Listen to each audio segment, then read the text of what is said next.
آپ سلامت رہیں، ہوش میں رہیں تو بہت کچھ حواس آپ کے سامنے آ سکتے ہیں۔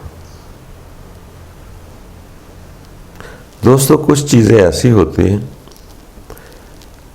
جو کیفیت سے گزرتی ہیں، سمجھ میں آ جاتی ہیں، مگر انسان دوسرے کو سمجھا نہیں سکتا۔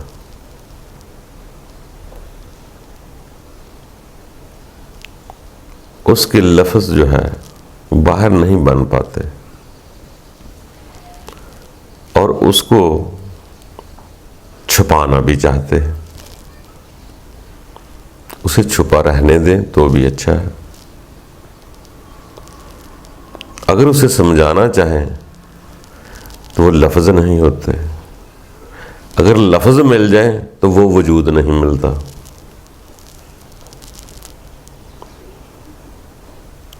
مگر یہ چیزیں انسان کی زندگی کے ساتھ ہوتی ہیں۔ جیسے کئی سیانے لوگ فرماتے ہیں،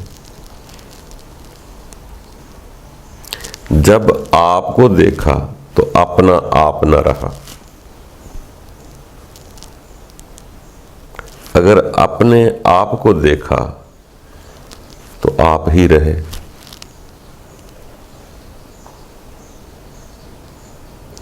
اب اس مفہوم کی سمجھ نہیں آئے گی کہ انسان کیا ہے۔ ویسے سب سیانوں سے یہی سنتے آئے ہیں کہ اپنے اندر دیکھو۔ اندر کیا دیکھے آپ؟ ان آنکھوں سے تو اندر کچھ بھی نظر نہیں آتا۔ جب تک ہم آنکھوں میں انگلیاں دے کر اللہ اکبر نہ کہیں یا ہیئر پلگ لگا کر اپنے آنکھوں کو بند نہ کریں، تب تک ہمیں اندر کے سرور کی کوئی شے نظر نہیں آئے۔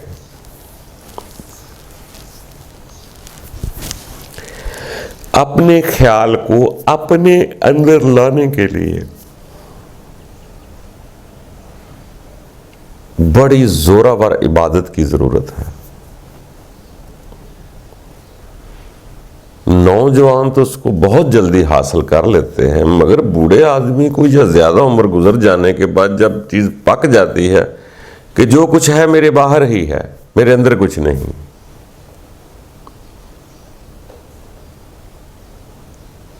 تو اس کو بڑی زوراور عبادت کرنا پڑتی ہے، پھر جا کے سمجھ آتی ہے کہ انسان کے اندر بھی کچھ ہے یا سب کچھ اندر ہی ہے۔ اس لیے بہت ساری ایسی انسان کے پاس سے چیزیں گزرتی ہیں جس کو بیان نہیں کیا جاتا۔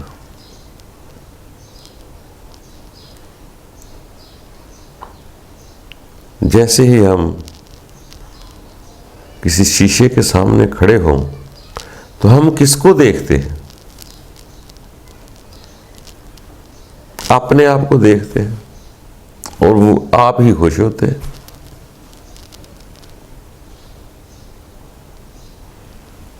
وہ جو روح ہے انسان کے اندر، وہی روح جب امین ہوتی ہے تو وہ اپنے آپ کو دیکھنا شروع کر دیتی ہے۔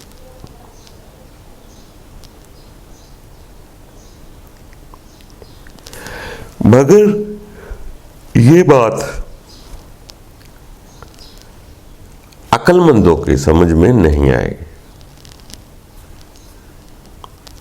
کیونکہ محبت کی لذت وہ جانے جو محبت کرتا ہے۔ اگر کسی کو کسی سے محبت ہے تو جس کو جو لذت آ رہی ہے اس کی کیفیت تو وہ جانتا ہے، دوسرا تو نہیں جانتا، ہم جیسے تو نہیں جانتے۔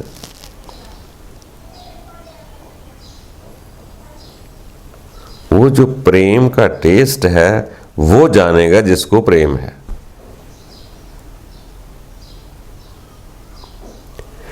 اسی طرح انسان جو ہے یہ ایک مقام پر نہیں رہتا، آگے بڑھتا رہتا۔ جو قانون انسان پر پہلے لاگو ہوتا ہے بعد میں وہ تبدیل بھی ہو سکتا ہے۔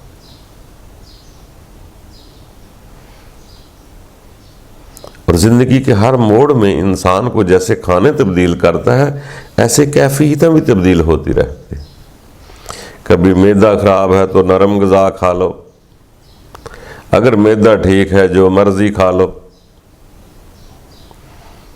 جوانی نادانی ہے تو بے شک کولیسٹرول والی چیزیں بھی کھاؤ، سری پائے بھی کھا لے تو وہ ہضم ہو جائے گا اس کو۔ جب بڑھاپے میں جائے گا تو تلی ہوئی چیز ہضم نہیں ہوتی۔ تو یہ انسان کی زندگی کے ساتھ تبدیلی ہوتی رہتی ہے۔ یہی انسان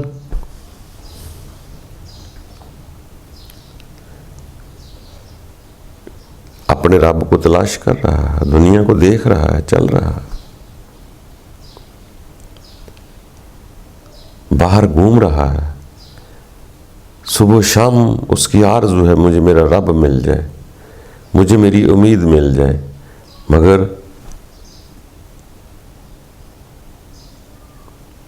جیسے ہی اس نے تھک ہار گیا، ڈھونڈ ڈھونڈ کے تھک گیا، پریشانیاں آئیں، مصائب آئے، ہار کے جب درد حد سے گزرا تو انسان سیدھا اپنے رب کی طرف رجوع کر گیا کہ میں بے بس ہوں، نہیں ڈھونڈ سکتا، نہیں پا سکتا، کچھ سمجھ نہیں آ رہا۔ جیسے ہی اس کے اندر عاجزی آ جائے گی، قدرت کی ذات کو بڑا اطمینان دینا شروع کر دے۔ جیسے آرزو لگاتا، امیدیں لگاتا ہے، جیسے جیسے ٹوٹتی ہیں، جس دنیا پہ بھروسہ کرتا ہے وہاں سے ٹھوکریں ملتی ہیں، تو انسان کے اندر سے ایک آواز اٹھتی ہے، یہاں عاجزی کہتے ہیں، بے بسی کہتے ہیں۔ بے بسی کے بعد رب تعالیٰ اس بندے کی سنتا ہے۔ سنتا تو پہلے بھی تھا، مگر اس وقت اطمینان دیتا ہے کہ میرا بندہ حد سے زیادہ گھبرا نہ جائے۔ باقی دوستو، یہ زندگی ہے، آگے بڑھتے رہنا ہے۔ اگر آپ یہ سوچ لیں کہ میں وہی کیفیت میری رہے جو میں لوگوں کو عقل کے مطابق سمجھا سکوں، پھر کچھ نہیں ملے گا۔ محبت میں اتنا آگے بڑھ جاؤ، اتنا آگے بڑھ جاؤ کہ میں کی میں محسوس نہ ہو، بس تو ہی تو نظر آئے۔ جب وہی وہ ہے تو پھر میں نہیں، جب میں نہ رہا تو پھر میں ہی رہا، پھر اور کیا ہے، پھر میں بھی کچھ ہوں۔ اسی طرح انسان ایک کا ایک معیار نہیں ہوتا، کبھی میں کو مارتا ہے، کبھی کہتا ہے میں بھی کچھ ہوں۔ تو یہی انسان آہستہ آہستہ آگے ہوتا ہے۔ بعض کا چیزیں ایسی ہوتی ہیں کہ وہ چیزیں ایک لفظوں کی صورت میں وارد ہوتی ہے، کبھی وجود کی صورت میں وارد ہوتی ہے۔ یہ اس کی سمجھ نہیں آتی انسان کو۔ جیسے اگر کسی کو آپ کچھ کہہ دیتے ہیں تو جو لفظ آپ اسے کہتے ہیں اس کے اندر وہی کیفیت پیدا ہو جاتی ہے، حالانکہ وہ اوریجنل نہیں ہوتی۔ اگر ہم دوسرے کو گالی دیتے ہیں، ماں بہن کی گالی دے دے، تو وہ ماں بہن حاضر نہیں ہوتی، وہ چیزیں حاضر نہیں ہوتی، مگر صرف لفظ ہم پھینک دیتے ہیں کسی کی طرف، اور وہ لفظ جو ہے دوسرے پر اثر کرنا شروع کر دیتے ہیں، اس کے اندر غصہ طیش آنا شروع ہو جاتا ہے، حالانکہ وہ اوریجنل شے نہیں ہوتی، صرف لفظ ہوتے ہیں۔ اسی طرح بہت سارے زندگی میں آپ کو ایسے لفظ ملیں گے جو آپ کو اندر سے تبدیل کر دیں گے، بعض کا تو ایسے لوگوں سے محبت ہو سکتی ہے جن کی صرف آپ نے لفظ سنے ہوتے ہیں، اس کو دیکھا بھی نہیں ہوتا، مگر وہ بھی پیارے لگ سکتے ہیں۔ بعض کا تو ایسے ہوتے ہیں وہ ہر دم پاس ہوتے ہیں مگر پیارے نہیں ہوتے، کئی کبھی پاس نہیں آئے ہوتے مگر بہت پیارے ہوتے ہیں۔ تو اسی لیے انسان کی یہ اندرونی کیفیت جو ہے یہ تبدیل ہوتی رہتی ہے۔ قدرت نے بہت بڑا نظام بنایا ہوا ہے، ہم تو چھوٹے چھوٹے موضوعات پہ ہم بحث کرتے رہتے ہیں، اس قدرت کو دیکھو کتنی بڑی قدرت ہے۔ ہم تو اپنے آپ کو منواتے رہتے ہیں، کبھی اس کو مان کر دیکھو وہی بڑا ہے، ہم تو کچھ بھی نہیں، سب کچھ اسی کا ہے، وہی اکبر ذات ہے جو پوری کائنات کا نظام چلا رہی ہے۔ ہم تو ایک 5 فٹ کے ایک آدمی اپنے آپ کو اتنا بڑا بنوا رہا ہے جتنا حساب کوئی نہیں، وہ ہزاروں کائنات کو دیکھ رہا ہے، کروڑوں اربوں لوگوں کو دیکھ رہا ہے، نظام چلا رہا ہے، ہوا بھی سب کو دے رہا ہے، پانی دھوپ سب کو دے رہا ہے۔ ہم تو اپنے مطابق دوسروں کے بال تیار کروا رہے ہیں، کپڑے تیار کروا رہے ہیں، جنہیں جھگڑوں میں پڑے ہوئے۔ کبھی آگے بڑھ کر دیکھیں تو وہ ہمارے بوسکی کے کپڑوں سے رب کو کیا تعلق ہے بھائی؟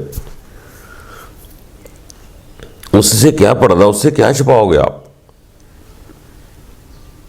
ہم کہتے ہیں کہ پنڈلیاں چھپاؤ، گھٹنے چھپاؤ، وہ کہاں سے؟ وہ تو انسانوں سے چھپائے جاتے ہیں، رب سے کچھ نہیں چھپا سکتے۔ رب نے تو خود وہ پنڈلیاں بنائی ہوئی ہیں، رب نے خود وہ گھٹنے بنائے ہوئے ہیں، یہ ہاتھ پاؤں ناک منہ سب کچھ تو رب نے بنایا ہوا ہے، اس سے کیا ہے پردہ ہے؟ وہ تو ہر وقت دیکھتا رہتا ہے، دیکھتا کہ جس نے جو چیز بنائی ہے وہاں کیا ہے، بلکہ ہر حالت میں دیکھو کہ وہ مجھے دیکھ رہا ہے، جو بنانے والا ہے مجھے دیکھ رہا ہے۔ وہ کپڑوں کے ساتھ نہیں بناتا، وہ تو کپڑوں کے بغیر بناتا ہے انسان کو، یہ تو انسان بعد میں پہنتا ہے۔ تو جب ہماری ہر شے اس نے بنائی ہوئی ہے تو اس سے پردہ کیا کرنا ہے؟ پردے تو سارے انسانوں کے سے ہوتے ہیں۔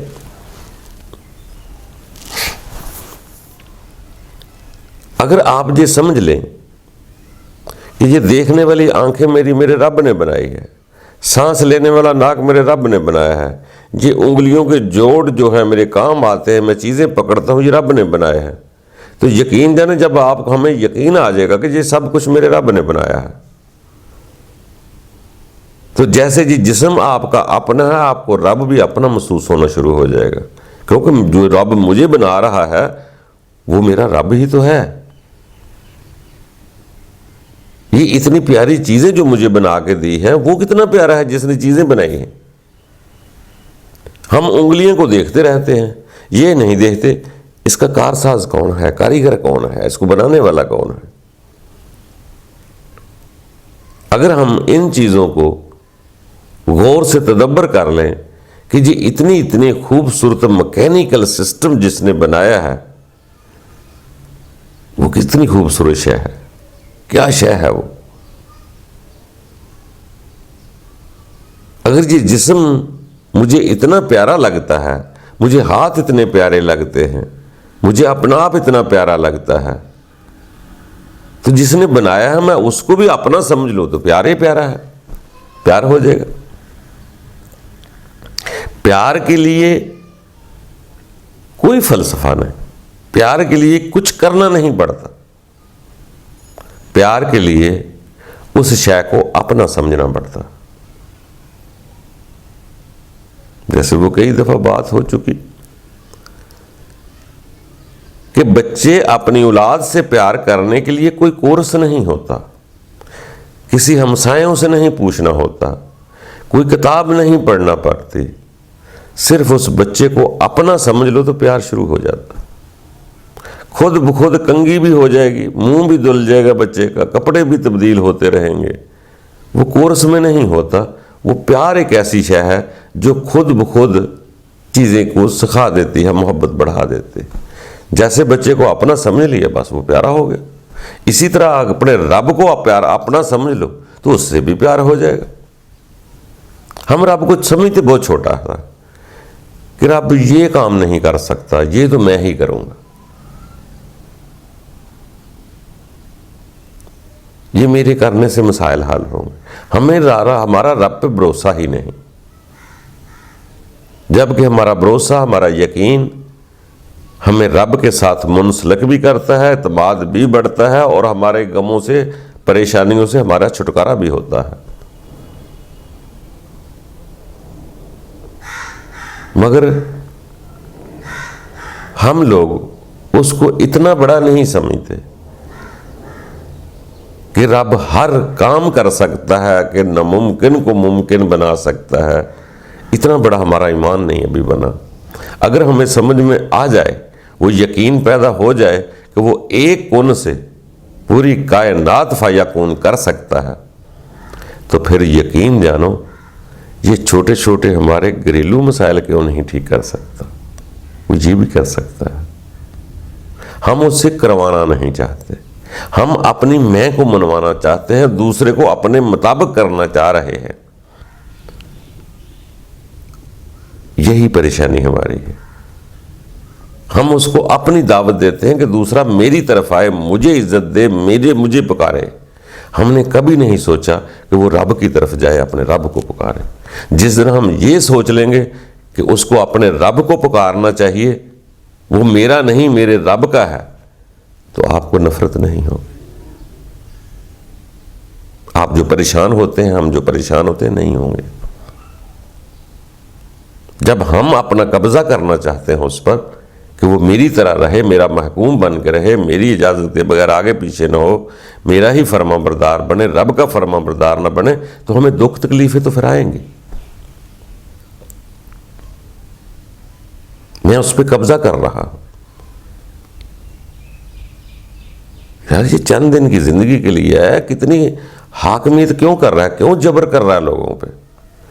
دوسرا بھی جینے کے لیے ہے، اسے بھی جینے دے یار، کہ مجھے ہی جینے کا حق ہے، دوسرے کو حق نہیں ہے۔ میں کہتا ہوں میں جلیبیاں کھا رہا ہوں، وہ بھی جلیبی کھائے، ہو سکتا ہے اسے شوگر ہو، اسے کولیسٹرول ہو، وہ آپ کی چیزیں کیوں کھائے؟ اس کا جی چاہتا پکوڑے کھانے کو وہ پکوڑے کھائے، میرا جی چاہتا جلیبیاں کھانے کو میں جلیبیاں کھاؤں۔ آزادی دو یار، کیوں گلے سے پکڑ پکڑ کر کہہ رہے ہیں وہی چیزیں کھاؤ جو میں چاہتا ہوں، وہی کپڑے پہنو جو میں چاہتا ہوں، وہی کام کرو جو میں چاہتا ہوں۔ میں کون ہے؟ ایک آدمی خوشی سے گنگنا رہا ہے، کھیل رہا ہے، دوسروں کو خوش کر رہا ہے، تو میں کہتا ہوں یہ میرے طریقے کے مطابق تمیز نہیں ہے آپ کو۔ آپ سنجیدگی سے رہو، جکڑے ہوئے رہو، عقلوں سے جکڑے ہوئے رہو، آپ کو ہلنا نہیں چاہیے۔ یہ تمیز نہیں بیٹھنے کی، یہ اٹھنے کی تمیز نہیں۔ کیا کر رہے ہیں؟ کس قید میں پھینک رہے ہیں کسی کو؟ اس کو ایزی ہو کر بیٹھنے دو، وہ چوکڑی مار کر بیٹھے، گھٹنوں کے بل بیٹھے، جیسے بیٹھنا چاہے بیٹھے۔ ہم کن جھگڑوں میں پڑے ہوئے؟ صرف اپنے آپ کو تکلیف دینے کے لیے، اپنے آپ کو دکھی رکھنے میں ہم شوقین ہو چکے ہیں کہ دوسرے کو سمجھائیں گے، دوسرے کو بتلائیں گے تاکہ ہم دکھی رہیں، وہ میری بات مانے نہ ہم دکھی رہیں۔ نہیں مانے گا ہم جبر کریں گے اس کے ساتھ، اس کو بھی دکھی کریں گے، آپ بھی دکھی ہو جائیں گے، ہم بھی دکھی ہو جائیں۔ کیا یہ دنیا اسی لیے بنائی گئی تھی کہ آپس میں نفرتیں کرو، جھگڑتے رہو؟ کیا کسی کو خوشی دے نہیں سکتے؟ اپنی خوشی کے لیے دوسروں کو گھیر گھیر کے قید کرنا ہے؟ یاد رکھو جو دوسروں پر جبر تسلط کرتے ہیں وہ کبھی خود خوش نہیں ہوتے۔ جو لوگ دوسروں کو خوشیاں دیتے ہیں وہی خوشیاں حاصل کرتے ہیں۔ جو لوگ دوسروں کو دکھ دیتے ہیں وہ خود دکھی ہوتے ہیں، بلکہ یوں کہہ دو کہ جو دکھی ہوتا ہے وہی دکھ دیتا ہے۔ اگر میرے اندر دکھ ہی نہیں تو میں دوسروں کو کیا چیز کیسے دکھ دے سکتا ہوں؟ کہاں سے لاؤں گا وہ دکھ کو؟ میرے اندر دکھ ہوگا، تکلیف ہوگی تو میں دوسرے کو دکھ دوں گا۔ جب میں آرام سے ہوں، امن میں ہوں، ایمان میں ہوں، سکون میں ہوں، میرا دل سکون میں ہے، تو کیا میں کسی کو دکھ دوں گا کہ کسی کو پریشان کرنے کی کوشش کروں گا؟ کبھی نہیں ہوگا۔ پریشان وہی کرے گا وہی دکھ دے گا جس کے اندر دکھ ہے. جو میرے پاس ہے نہیں میں کسی کو کیسے دے سکتا؟ میرے پاس دکھ ہے تو میں دکھ دوں گا، اگر میرے پاس سکھ ہے تو میں سکھ دوں گا. تو جو چیز دو گے وہی چیز واپس آئے گی. اگر دکھ دو گے تو دکھ واپس آئے گا، سکھ دو گے تو سکھ واپس آئے گا.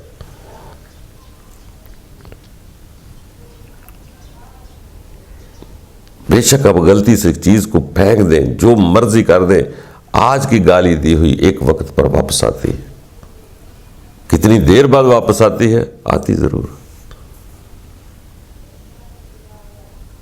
آپ بے شک بال پھینک کر واپس چلے جائیں، وہ دیوار سے ٹکرا کر اس جگہ واپس آ جائے گی. آپ وہاں ہو نہ ہو، ایک وقت نظر آ جائے گی. تو اسی لیے دوستو سیانے لوگ یہی کہتے ہیں کہ اپنے اندر وہ پریم پیدا کرو جو دوسرے کو سکون دے، دوسرے کو دیکھ کر خوش ہوا کرے. بلکہ یہاں تک فرمان آتا ہے کہ دوسرے کو دیکھ کر سلامتی بھیجا کرو. بلکہ یہاں تک کہتے ہیں جب بھی کوئی آدمی ملے، کوئی بھی مل جائے، اس کو یہ نہ دیکھیں اپنا پرایا، کوئی بھی مل جائے اس کو السلام علیکم کہیں.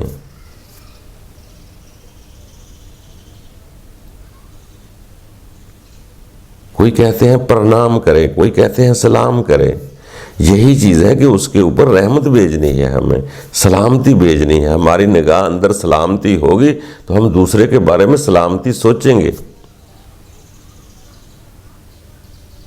سلامتی کا مطلب ضروری نہیں کہ اپنے ہاتھ سے کچھ کرنا ہوتا ہے. آپ کی جو سوچ ہوتی ہے وہ آپ کو بھی سلامت کرتی ہے. جب ہم دعا کرتے ہیں کسی کے لیے سلامتی کی، اور دوسرا بھی سلامت ہو جاتا. تو دوستو آگے بڑھنا، بڑھتے رہے. ناممکن کچھ نہیں ہے. یہ انسان تبدیل ہوتا رہتا ہے، مگر جو ہمارے مطابق نہیں ہمیں اس کی سمجھ نہیں آتی. ہم دوسرے کو ہی پاگل اور بیوقوف کہتے ہیں. اس لیے کہ جو چیز انسان کے اندر پیدا ہو رہی ہے وہ تو نظر نہیں آ رہی کسی کو. محبت کا تو کوئی وجود نہیں ہوتا بت کا. اگر محبت دل کے ساتھ ہے کسی کی تو وجود سے نظر تو نہیں آتی. دل ہی نظر نہیں آتا تو محبت کیسے نظر آئے گی؟ ہمیں جسم کے اوپر والی چیزیں نظر آتی ہیں، جسم کے اندر والی چیزوں کو تو ہم دیکھنا ہی نہیں چاہتے، حالانکہ یقیناً ہوتی ہیں وہ. جیسے انسان کے اندر دل، کلیجی، پھپھڑے ہوتے ہیں، نظر تو نہیں آتے، پر اس کا انکار تو نہیں کر سکتے کہ یہاں نہیں ہیں. مگر میں نے نہیں دیکھے تھے، اس کا یہ مقصد نہیں کہ ہوتے نہیں. بہت ساری ایسی کیفیتیں انسان کے اندر موجود ہیں. بلکہ سیانے لوگ تو کہتے ہیں کہ انسان کے اندر رب کی روح موجود ہے، مگر ہمیں نظر نہیں آتی. تو اس کا یہ مقصد نہیں کہ وہ ہے نہیں ہے. اگر میری آنکھوں نے پانی میں بجلی نہیں دیکھی تو اس کا یہ مقصد نہیں کہ پانی میں بجلی ہوتی نہیں ہے.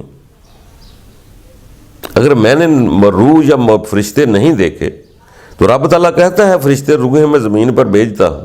اگر میں نے نہیں دیکھے تو اس کا یہ مقصد نہیں کہ وہ ہوتے نہیں. مگر جب وہ آنکھ بنتی ہے، وہ نظر بنتی ہے، وہ نظریہ بن جاتا ہے، انسان بہت ساری ایسی کیفیت اپنی کو دیکھ سکتا ہے جو حقیقت پر مبنی ہوتی ہے. وہ اس کو سمجھ تو سکتا ہے مگر سمجھا نہیں سکتا، اور سمجھانا اس کے لیے ضروری بھی نہیں. کوشش تو وہ کرتا ہے کہ ساری دنیا میرے رب کی طرف آ جائے، مگر رب بھی ایسی ذات ہے، وہ جس کو چاہتی ہے اسی کے بعد وہ بات پہنچتی ہے، اسی پر اثر کرتی ہے جس کے اندر پہلے وہ چیز موجود ہوتی. جیسے فرمان ہوتا ہے کہ آپ کو پریشان ہونے کی ضرورت نہیں. رسولوں کے بارے میں اکثر آتا ہے آپ کی بات اسی پر اثر کرے گی جس کے اندر وہ چیز ہوگی. آپ اپنے رب کی طرف وہ دعوت دیں جو دعوت قبول کرتے ہیں. آپ رب کو لیے ان کو ڈرائیں جو رب سے ڈرتے ہیں. ایسے مفہوموں میں بات ہوتی ہے. اچھی بات، دل کی بات بھی وہاں ہی اثر کرے گی، یہاں دل میں وہ پہلے بات ہوگی.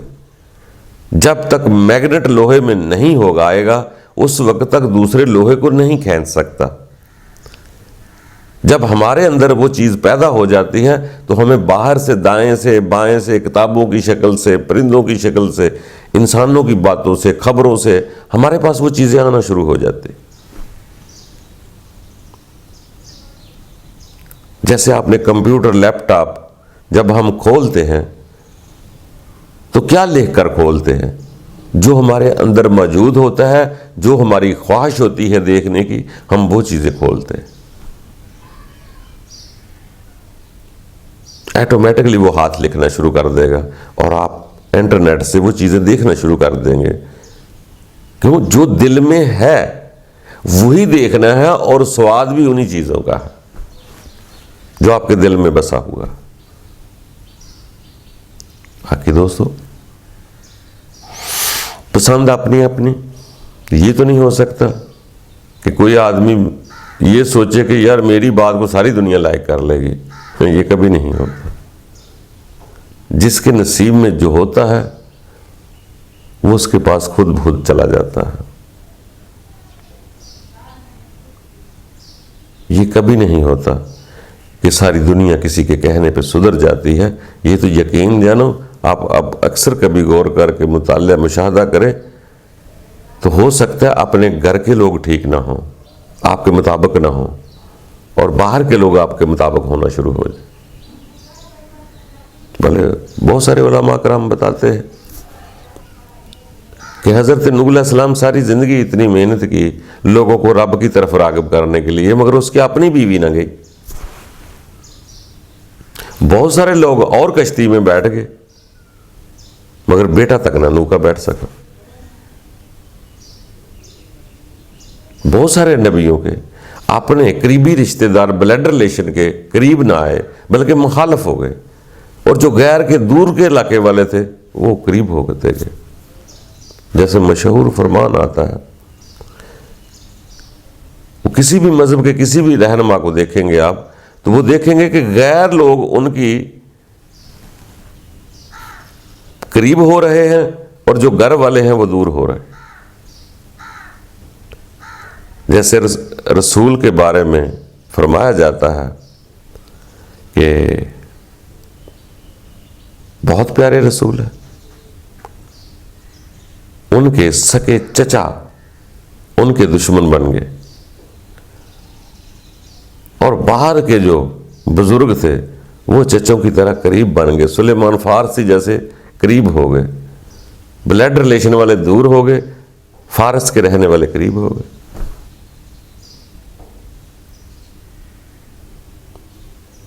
اپنے لوگ پریشان کر رہے ہیں، غیر لوگ ہمدردیاں کر رہے ہیں۔ یہ قدرت کا ایک نظام ہے۔ یہ قدرت نے جہاں کوئی ضروری نہیں ہوتا، جہاں سے چیز نکلتی ہے وہ کسی کے اندر بھی داخل ہو سکتی ہے، اور یہ انسان ہے بڑی خاص ایٹم بنایا گیا ہے۔ اس کے اندر بہت کچھ ہے، بڑا پیارا پریم بھی ہے اس کے اندر۔ یہ چاہے دوسرے کو ایسا پریم کرے کہ دنیا میں جنت محسوس ہونا شروع ہو جائے، اس کو یقین آنا شروع ہو جائے کہ کیا خوبصورت جن سکون ہے۔ اور وہ سکون کیا ہے؟ اپنے رب کی یاد میں سکون ملے گا۔ اور وہ جو رب کے بندے ہوتے ہیں وہ بھی یہی کہتے ہیں، وہ اپنی طرف نہیں بلاتے، وہ یہی کہتے ہیں کہ رب کی طرف جاؤ، بڑا مزہ آئے گا۔ تو یہ کام وہی کرے گا جس کو رب کا قرب نصیب ہوا ہوگا، ورنہ انسان یہی کہے گا وہ میری عزت کرو، میری عزت کرو، میری عزت کرو، مجھے مانو، مجھے مانو، رب کو مانو یا نہ مانو۔ جو لوگ ہوتے ہیں وہ اپنے رب سے پیار کرتے ہیں، اپنے رب کی روح سے پیار کرتے ہیں۔ رب کی روح ہی انسان کی جان ہے، وہ اپنی جان سے بھی پیار کرتے ہیں۔ بس یہی ایک راز ہے جو کھلنے ہیں تو آہستہ آہستہ انسان اس زندگی اگلی زندگی میں منتقل ہو جائے گا۔ خوش رہو، آباد رہو۔